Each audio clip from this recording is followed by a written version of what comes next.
ಇದರಲ್ಲಿ ಇನ್ನೂ ಬಲ್ತಿದ್ದ ಕಾಯಿ ಕಾಣುತ್ತಾ ನೋಡು ಬಾ. This is one of the grape family only, seeing that leaf and also the flowering structure.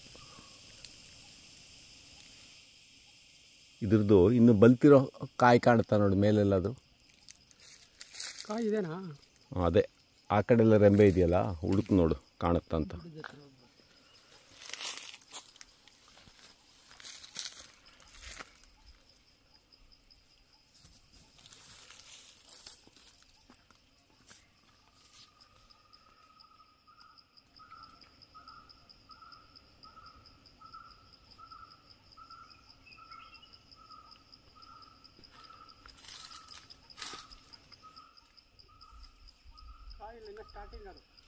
ಹಾಂ, ಈಗ ಎಳೆದಲ್ಲ.